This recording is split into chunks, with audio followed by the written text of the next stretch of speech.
خیلی وقتا ما سایه های تاریکی تو وجودمون و در ذهنمون داریم که این سایه ها رو نمیشناسیم و امروز میخوام تو این ویدیو در مورد این سایه ها باهاتون صحبت کنم. پس تا انتهای ویدیو با ما همراه باشید.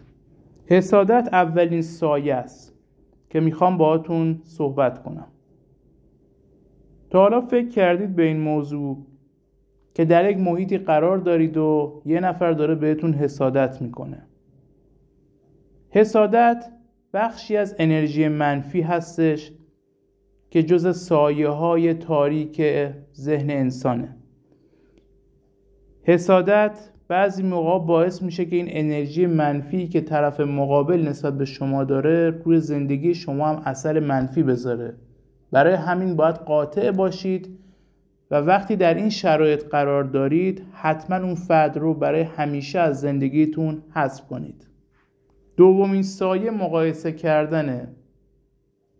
دیدی یه موقع تو زندگیت با همسرت اختلاف میخوری و بعد میبینی اختلافش به خاطر این بوده که همسرت یک چیزی رو مقایسه کرده. مقایسه کردن باعث میشه که انرژی منفی وارد زندگیت بشه. پس باید سعی کنی تو زندگیت به هیچ عنوان خودت و زندگیت رو با دیگران مقایسه نکنی. چیزهایی که اونا میخرند با چیزهایی که شما نداری رو مقایسه نکنی. اینها باعث میشه که شما زندگیتون پر از انرژی منفی بشه. پس به این موضوع دقت کنید. سومین سایه کنترل کردنه. زمانی که شما یکی رو کنترل میکنید احساس میکنید که میتونید با کنترل کردن به اون فرد حکومت کنید، در صورتی که این کاملا اشتباهه. یادتون باشه شما هیچ کس رو نمیتونید تغییر بدید تا زمانی که اون فرد خودش تصمیم بگیره که خودش رو تغییر بده و مبنای اون اینه که اون فرد ابتدا خودش رو بشناسه و خودش رو بپذیره. پس سعی کنیم تو زندگی کسی رو کنترل نکنیم و سعی کنیم تو زندگی کاری کنیم که تمرکزمون روی موفقیت‌هایمون باشه، نه روی کنترل کردن دیگران. چهارمین سایه قدرت نگفتنه. آره، قدرت نگفتن. بعضی وقتا شده تو زندگیمون، تو محیط کارمون،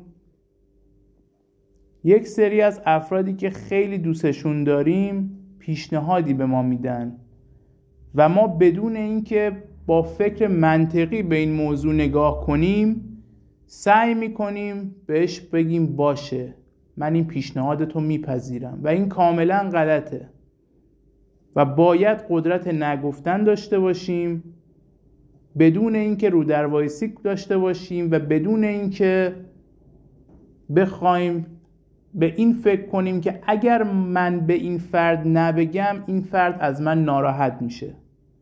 ما نباید به ناراحتی فرد اهمیت بدیم. ما باید پاسخی بدیم که بتونه کیفیت زندگیمون رو کمرنگتر نکنه و ضعیفتر نکنه. پس باید قدرت نگفتن را فراموش نکنیم. سایه بعدی برچسب زدن انسان‌ها به شماست. تا حالا شده به یک مسیری فکر کنید که 98% آدم‌ها باهاش مخالفت داشته باشن؟ مطمئناً شده و شاید هم آخرش تنها شدین و یه مدت افسرده. اینجا شما راه درست رو میرین. برچسب میزنن به شما و بهتون میگن که راه شما اشتباهه. این برچسب میتونه از طریق خانواده، فامیل، همکاران و حتی همسرتان ایجاد بشه. در این مواقع شما نباید تسلیم بشین و باید سعی کنید به این موضوع اهمیت ندین و تمرکزتون رو بذارین روی هدفاتون و تسلیم نشین. سایه تاریک بعدی حرف پشت سره. این اتفاق برای خیلی از ما به وجود اومده که دیگران پشت سرمون حرف میزنن و هزاران دیدگاه بر علیه ما ایجاد میکنن. اینو یادت باشه، انسان موفق کسیه که پشت سرش حرف باشه و زمانی که پشت سر شما صحبت میکنن در واقع انرژی منفی وجودی شما رو دارن کم میکنن و یه لطفی دارن در حق شما میکنن، ولی اینو خودشون متوجه نیستن و فکر میکنن که با پشت سر حرف زدن میتونن شما رو تخریب کنن. ولی اینو یادتون باشه، انسان‌هایی که نه هدفی دارن و نه شخصیتی دارند پشت سرتون حرف میزنن. انسان‌های با شخصیت انقدر افکار و اهداف مهمی در زندگیشون هست که پشت سرتون دیگه وقت ندارن حرف بزنن. پس اهمیت به این افراد به هیچ عنوان ندید. و آخرین سایه‌ای که میخوام باهاتون در میون بذارم سایه حرف شنویی هستش. آره، حرف شنویی.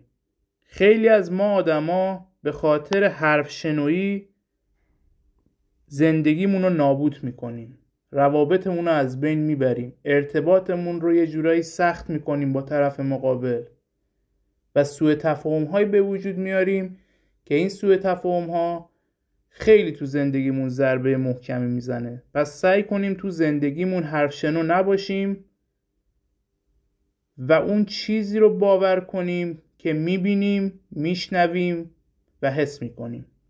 ممنون که تا انتهای ویدیو با من همراه بودید. مرسی که از کانال من حمایت میکنید. لایک و کامنت یادتون نره. موفق باشید.